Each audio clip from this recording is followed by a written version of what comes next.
درمیانے کو ہو دریا راستہ پیدا کرو، اپنے پیروں کی دھمک سے زلزلہ پیدا کرو۔ آج بھی چھا سکتا ہے اسلام دنیا پہ مگر، آج بھی چھا سکتا ہے، آج بھی چھا سکتا ہے اسلام دنیا پہ مگر شرط یہ ہے کہ شبیر جیسا حوصلہ پیدا کرو، شرط یہ ہے کہ شبیر جیسا حوصلہ پیدا کرو۔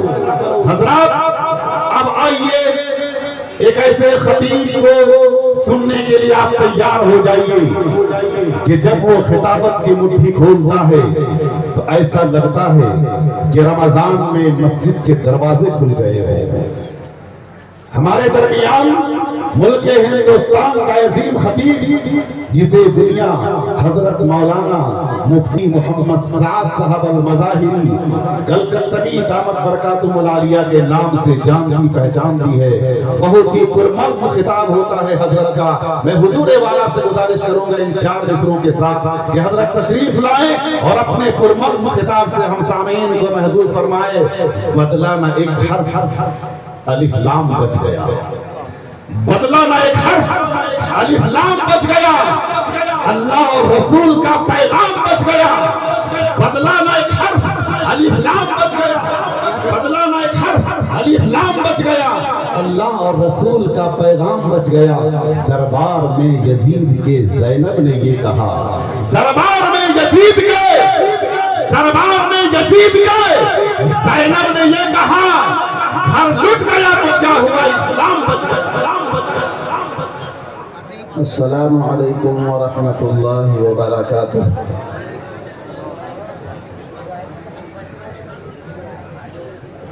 الحمد للہ رب العالمین والعاقبۃ للمتقین والصلاة والسلام علی سید المرسلین وعلى آله وأصحابه أجمعين۔ قال الله تعالى في القرآن المجيد: أعوذ بالله من الشيطان الرجيم، بسم الله الرحمن الرحيم، يا أيها الذين آمنوا ادخلوا في السلم كافة ولا تتبعوا خطوات الشيطان إنه لكم عدو مبين، فإن زللتم من بعد ما جاءتكم البينات فاعلموا أن الله عزيز حكيم۔ صدق الله العظيم۔ قال النبي صلى الله تعالى عليه وسلم: من يريد الله به خيرا يفقهه في الدين، أو كما قال عليه الصلاة والسلام۔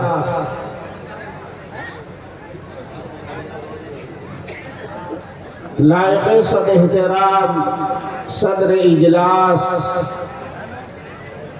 حضرت مولانا مفتی محمد ذاکر حسین صاحب دامت برکاتہم العالیہ، استاد حدیث و فقہ دارالعلوم دیوبند، ساتھ ہی ساتھ رونق اسٹیج معزز مقرر معقر علماء عظام، سامعین کرام، پردہ نشی خواتین اسلامیہ، یہ انسانوں کا ٹھاٹھے مارتا ہوا سمندر اور ایک عظیم علماء حق کی عظیم جماعت جو آپ کے درمیان ہے، یہ صدقہ ہے مدرسہ فاطمۃ الزہرا للبنات چھریدار ڈیہ کتراس کا، یہ برکات ہے ان علماء کرام کا جو اس ادارے کو چلا رہے ہیں، ان معاونین کا جو اس ادارے میں ہر طرح کا تعاون فرما رہے ہیں۔ اللہ تبارک و تعالی آپ کے اس جذبات کو، ان قربانیوں کو، ان حوصلے کو، اس عزم کو اللہ پاک بے حد قبول فرمائے۔ میرے محترم بزرگوں، دوستو، ایک طرف خوش آئین بات یہ ہے یہ جو وقت ہے، جو حالات ہے، جو زمانہ ہے، اس زمانے کی ایک خوش آئند بات یہ ہے کہ ماشاءاللہ امت کے اندر دین کی طلب بڑھی ہے۔ بڑے بڑے اجتماعات میں اس طرح کے لوگ شریک ہو رہے ہیں، دینی جلسوں میں لوگوں کی بے شمار تعداد، اور اس کے علاوہ انٹرنیٹ کے ذریعے بڑے بڑے علماء کرام کے خطاب سننے کا ذوق اور شوق امت کے اندر بڑھا ہے۔ یہ خوش آئند بات ہے۔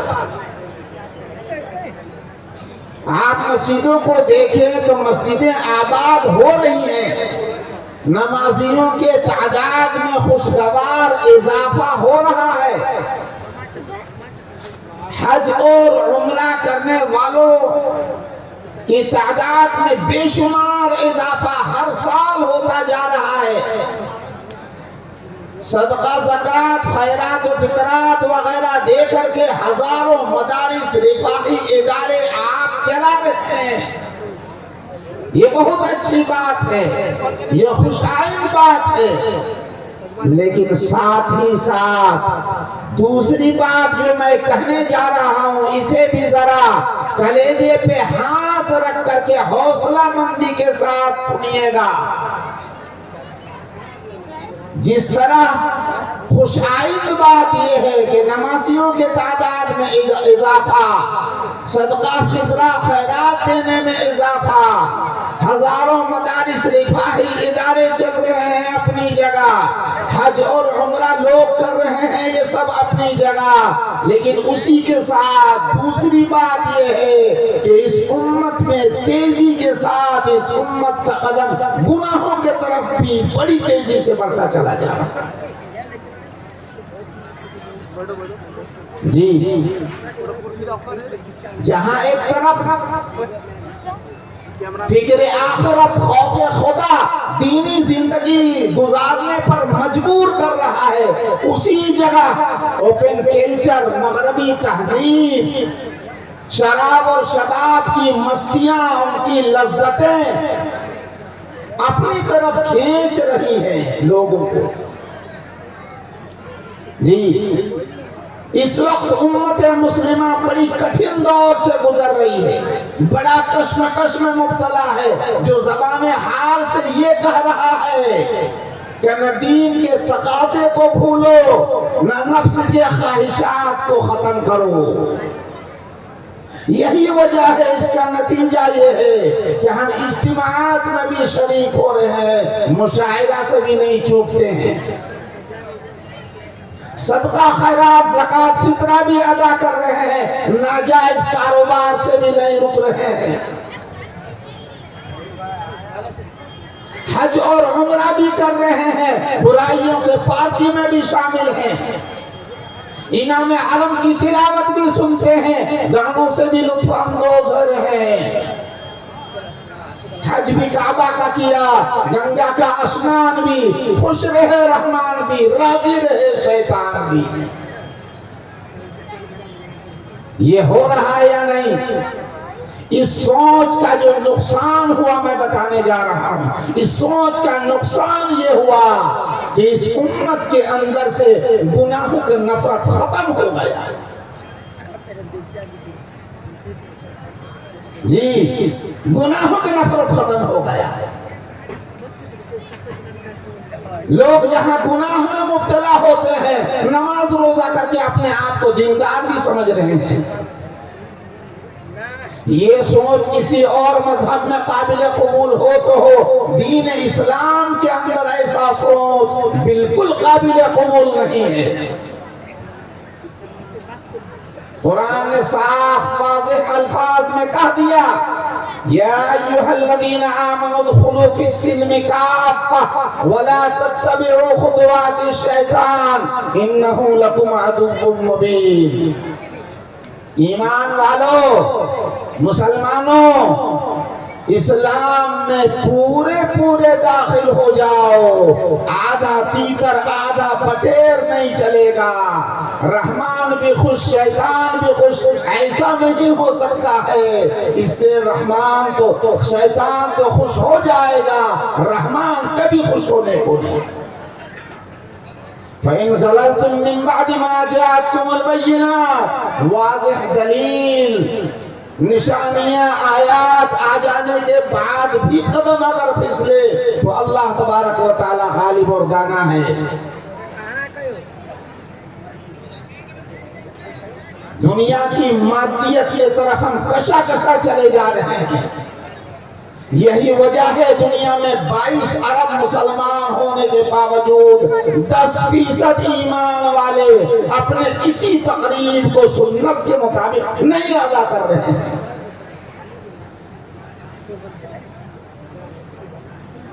نبے سے قبل 1990 سے قبل امریکہ کا کوئی آدمی انٹرنیٹ کو نہیں جانتا تھا۔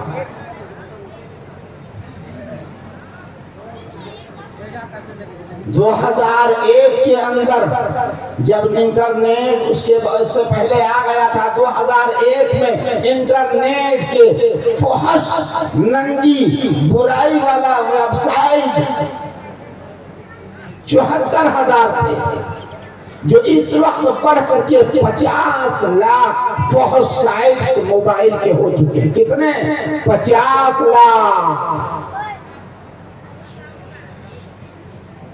اس وقت ہر مہینہ انسان موبائل کے ذریعے سے 10 کروڑ ننگی گندی بلو فلمیں دیکھتا ہے۔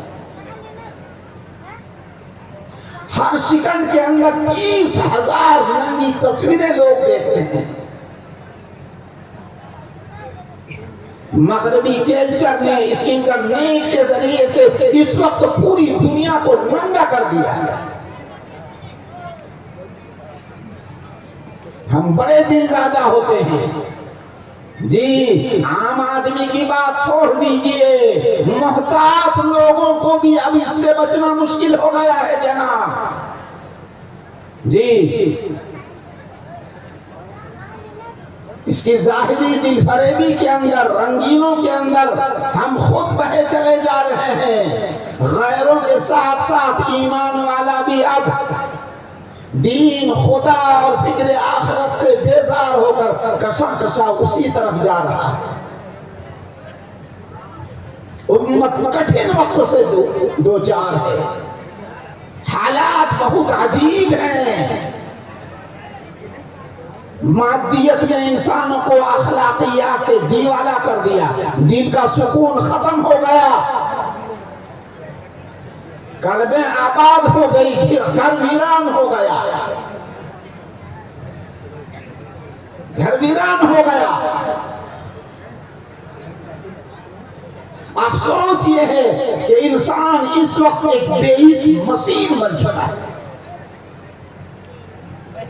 عورتیں بچے کو جنم دیتی ہیں اور تربیت اور تعلیم سے بے فکر ہو کر کوڑے دان کے اندر ڈالتی ہے، اور تربیت اور تعلیم کے جھمیلے سے آزاد ہو کر ڈیوٹی بجا لانے کے لیے چلی جاتی ہے، اور پھر وہ بچے وہاں سے اٹھا کر کے بغیر ماں باپ کے، جس طرح مرغی فارموں میں مرغی کے بچے پلتے ہیں، یتیم خانوں میں وہ بچے پل رہے ہیں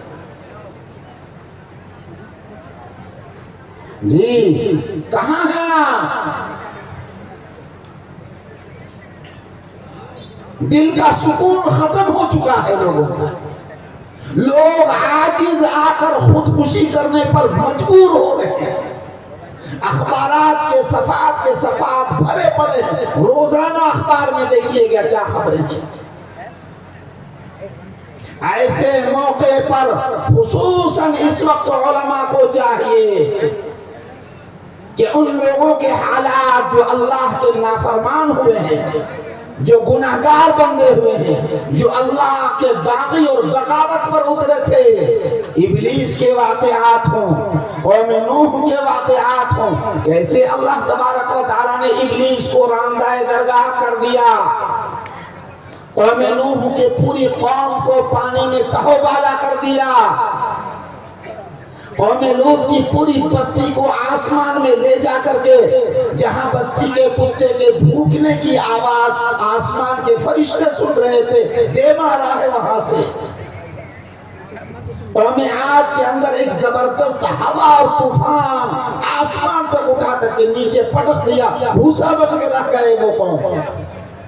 قوم عاد، قوم سمود ایک چیخ کے ذریعے جن کا کلیجہ منہ کو نکل آیا اور پھٹ کے رہ گئے۔ اسی طرح قارون ہو، فرعون ہو، نمرود ہو، ان واقعات، ان حالات کو اس وقت پڑھنے کی ضرورت ہے، مطالعہ کی ضرورت ہے، تاکہ ہم بھی کچھ ہوش کے ناخن لے لیں۔ بڑے خوش ہو جاتے ہیں کہ ہم تو بڑی نیکی کر رہے ہیں، گناہ کے طرف خیال نہیں جاتا ہے۔ گناہ کر رہے ہیں تو یہ سب نیکی کر لیتے ہیں، سمجھ جاتے سب پاپ ہمارا دھل گیا۔ اس وہم میں مت رہیے جی۔ اس وقت ہمارے اندر ایک روحانی بیماری آئی ہے۔ گھروں کے بڑے بڑوں بوڑھوں کو دیکھتے ہیں، ذمہ داروں کو، باپ ہو، گارجین میں چچا ہو، سرپرست کوئی بھی ہو، نہ گھر والوں کو نہ گھر والیوں کو کبھی اب روک ٹوک نہیں کرتا ہے۔ دراصل روک ٹوک موقوف ہے غیرت پر۔ لا ایمان لمن لا غیرت له۔ جب انسان کے اندر سے غیرت ختم ہو جائے وہ کچھ بھی کر سکتا ہے۔ جس کے اندر غیرت نہیں اس کے اندر ایمان نہیں۔ غیرت ختم ہو چکا ہے، غیرت نہیں، تبھی تو ہم خاموش رہتے ہیں۔ اور ایک چیز بتاؤں، بھائی بہن کی عیب کو چھپا رہا ہے، بہن بھائی کی عیب کو چھپا رہی ہے۔ ذرا آنکھوں کو کھول کے رکھیے، بچیاں کب باہر جا رہی ہیں، کب گھر میں آ رہی ہیں، کیوں گئی تھی، کہاں گئی تھی، کس کے ساتھ گئی تھی، ذرا روک ٹوک تو کیجئے، ذرا خبر تو لیجئے۔ کیا ہو گیا ہم ایمان والوں کو؟ غیرت ختم ہو گئی۔ گناہوں کے چوپٹ دروازے اس وقت کھلے ہوئے ہیں، روکنے کی کوئی کوشش نہیں ہے، بلکہ اس کو ترقی کا معیار سمجھا جا رہا ہے۔ میرا قد اونچا ہو گیا جی، ہم بڑے لوگوں میں شمار ہونے لگے۔ اخباراتوں میں دیکھیے گا، زنا بالجبر، عاشق و معشوق اور بھی دیگر وجہ سے، ابھی مفتی شوکت صاحب اور بھی کتنے حضرات نعتیہ کلام کے ذریعے سے، بیان کے ذریعے سے واقعات آپ کے سامنے رکھیں، یہ سب کچھ خدا کی قسم بے پردگی کا نتیجہ ہے۔ آقا صلی اللہ علیہ وسلم گھر میں تشریف فرما ہے، امہات المؤمنین میں جو مومنین کی مائیں ہیں ان میں کوئی ہے، اتنے میں حضرت عبداللہ ابن ام مکتوم رضی اللہ عنہ تشریف لے آتے ہیں۔ حضور فرماتے ہیں کہ تو اندر چلی جا، پردے میں چلی جا۔ امت کی ماں کہہ رہی ہے اللہ کے رسول یہ تو نابینا ہے، دیکھ نہیں سکتے ہیں، اندھے ہیں، اس سے کیا پردہ؟ آقا فرماتے ہیں کیا تو بھی اندھی ہے؟ تجھے نظر نہیں آتا، تو بھی نہیں دیکھتی ہے؟ یہ کیا سبق دے رہا ہے؟ نہ کوئی غیر محرم مجھے دیکھے، نہ ہم کسی غیر محرم کو دیکھیں۔ دین کے نام پر میلہ سجا کر کے اس طرح مرد عورتوں کا اختلاط، ہم تو اب نئے زمانے میں یہ سب دیکھ رہے ہیں۔ آپ کو اچھا لگ رہا ہو، برا لگ رہا ہو، ہم نہیں جان رہے ہیں، لیکن جو حالات میں اپنے آنکھوں سے دیکھ رہا ہوں، آپ ہمارے بڑے ہیں، چچا ہیں، ابا ہیں، بھائی ہیں، چھوٹا بیٹا ہے، کوئی اپنے ہیں، سب اپنوں کے درمیان بات نہیں کریں گے، کس کو کہنے جائیں گے؟ آقا صلی اللہ علیہ وسلم کے اوپر آیت نازل ہوئی وَأَنذِرْ عَشِيرَتَكَ الْأَقْرَبِينَ، آپ اپنوں سے پہلے دعوت و تبلیغ شروع کیجئے۔ کسے کہیں گے ہم؟ آپ ہمارے اپنے ہیں، ہم آپ کو کہنے جا رہے ہیں ذرا آئینہ دکھلا دے رہے ہیں سماج کا، معاشرے کا، اور کوئی بات نہیں۔ یہ صورتحال ہے میرے محترم بزرگوں دوستو۔ یہ ساری بے پردگی، لوگ سوچتے ہیں کہ ان کے ذریعے سے کچھ مال کما لیں، معاشی حالت درست ہو جائے، ذرا قد اونچا ہو جائے، سکون کی زندگی گزر جائے۔ سکون گناہ کے اندر نہیں ہے۔ پوری دنیا کے اندر ایک ملک کا نام آپ سنے ہوں گے، وہ نام سویڈن ہے۔ سنیے ذرا غور سے، سویڈن پورے ملک، پوری دنیا میں واحد ملک ہے جو سیکس فری کنٹری ہے۔ سیکس فری کنٹری، معاشی اعتبار سے آپ کا بجٹ، آپ کے ملک کا بجٹ خسارے کا ہوتا ہے، اس ملک کا بجٹ منافع کا ہوتا ہے۔ آپ سوچتے ہیں ہم لائیں کہاں سے، وہ سوچتا ہے ہم لگائیں کہاں۔ 6 سال اگر سب ملک والے بیٹھ کر کے عیش و عشرت کے ساتھ کھائیں تو گھاٹا نہیں ہوگا۔ تو روٹی کپڑا مکان کا مسئلہ حل ہو گیا کہ نہیں ہوا؟ حل ہو گیا۔ دوسری بات، وہ اپنی خواہشات نفسانی میں آزاد ہیں۔ جیسا کہ میں نے کہا، وہ کنٹری ہے سیکس فری کنٹری، کہیں بھی جائیں، کسی سے کسی وقت جب چاہیں اپنی خواہشات پوری کر سکتے ہیں، جس سے چاہیں، جب چاہیں، جس وقت چاہیں، جہاں چاہیں پوری کر سکتے ہیں۔ یہ خواہشات کی بات ہے۔ اب کیا چاہیے؟ لیکن اس ملک کے اندر 2 بڑی خطرناک بیماری ہے جس کو میں بتا رہا ہوں۔ اس ملک کے اندر پہلی خطرناک بیماری یہ ہے کہ پورے ملک میں 70% ڈیورس ہو جاتا ہے۔ مرد عورت سے جدائی لے لیتی ہے، طلاق، گویا یہ کہیے طلاق واقع ہو جاتا ہے۔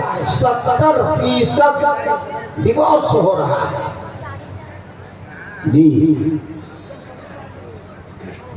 دوسری خطرناک بیماری یہ ہے، سب سے زیادہ پوری دنیا میں اگر کہیں خودکشی ہوتی ہے تو وہ سویڈن ملک ہے۔